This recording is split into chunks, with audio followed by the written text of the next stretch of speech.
Hello, my name is Simran, and this is my emergency medicine case presentation.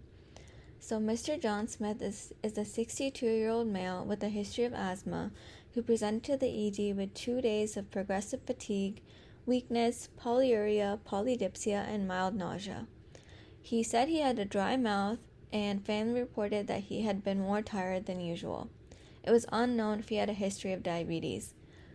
He also had no recent illness or sick contacts, no vomiting, no diarrhea, no chest pain, abdominal pain, cough, shortness of breath, fevers, or chills. From history, it was found that he had been taking 20 milligrams of prednisone daily for the past 2 months, as he was under the impression that this was needed for his allergies. On physical, he was alert-oriented, in no acute distress. He was fatigued but cooperative. His mucous membranes were dry. Regular rate rhythm. Lungs sounded clear as well. No Kussmaul respirations. Abdomen was soft, non-tender, non-distended. Normal neurologic exam. No rashes and no edema. So, top of the differential would be something that has high glucose because of the new polyuria, polydipsia, fatigue. In the emergency room, we want to rule out life-threatening conditions. So top of the differential could be DKA versus HHS. Something more mild could be drug-induced hyperglycemia, as he was on the prednisone for 2 months, or a new onset diabetes, as his diabetes status was unknown. So looking at the vitals, he was vitally stable. He wasn't tachycardic, but he wasn't hypertensive as well. So based upon his vitals and his HPI, what would be the most appropriate next step in management of this patient?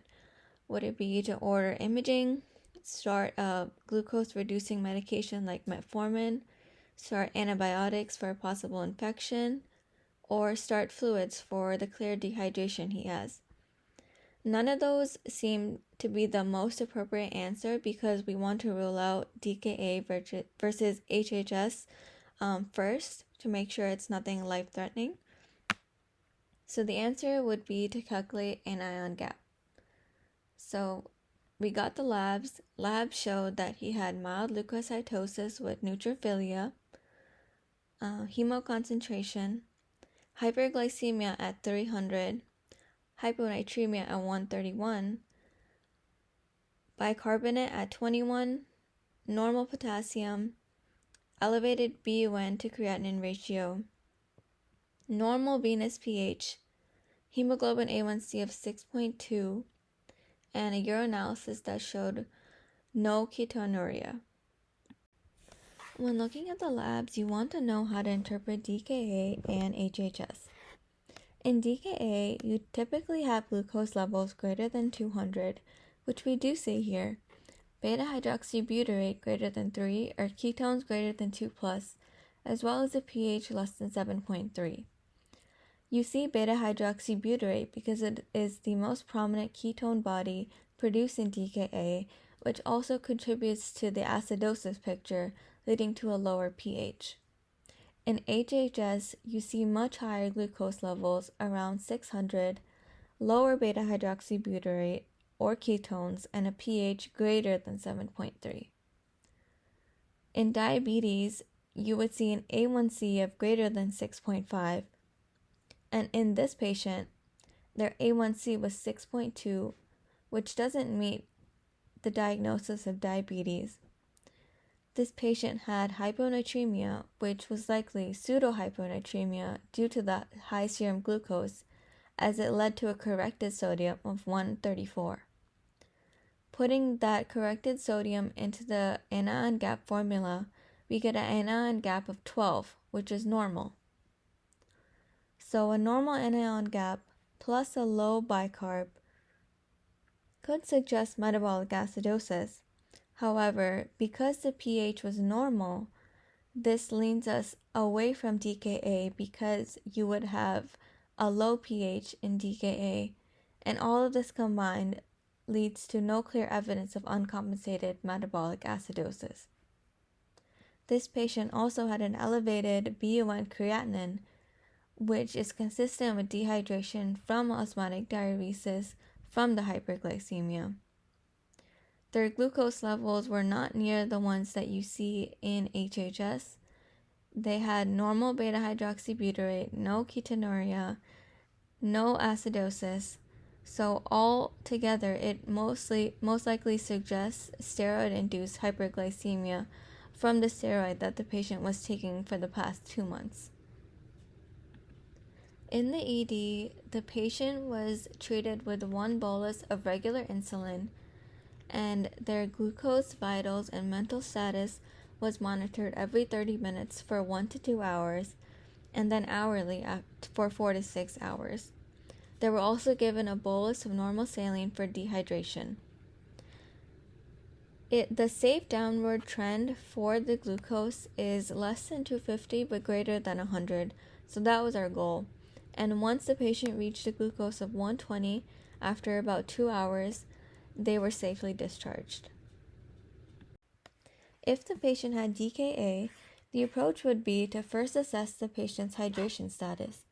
If the patient was severely hypovolemic, you want to give an isotonic fluid like 1 liter of normal saline, as this fluid is isotonic and helps improve and expand the plasma volume. If the patient was mild to moderately hypovolemic, you want to give a hypotonic solution like half normal saline, as that will gradually correct the hyperosmolarity. After the fluids, you want to look at the potassium. If potassium is less than 3.3, you want to hold the insulin because insulin pushes the potassium further into the cell, reducing the overall potassium. If the potassium is greater than 5.3, you don't want to give more potassium. So the next step would be to look at the insulin. You can give a bolus of regular IV insulin and then make sure that it falls by 50 to 70 in the first hour.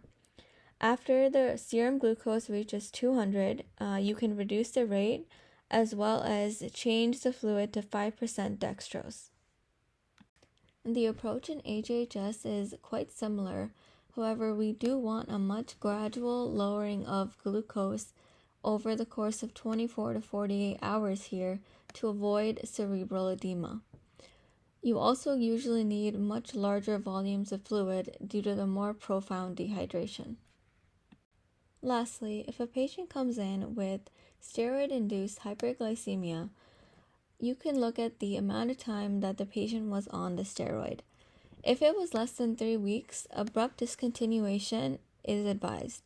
However, if it's more than 3 weeks, you want to reduce the dose gradually.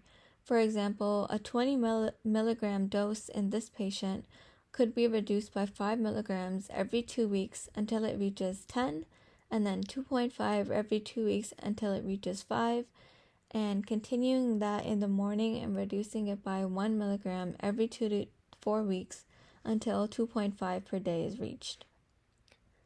So take-home points is that if a patient is presenting with hyperglycemia symptoms like fatigue, dehydration, polyuria, it's really important to look at the CMP, the UA, look at the ketones, if there's beta-hydroxybutyrate present, and the venous pH to quickly narrow down life-threatening conditions like HHS and DKA and determine the causes of the hyperglycemia.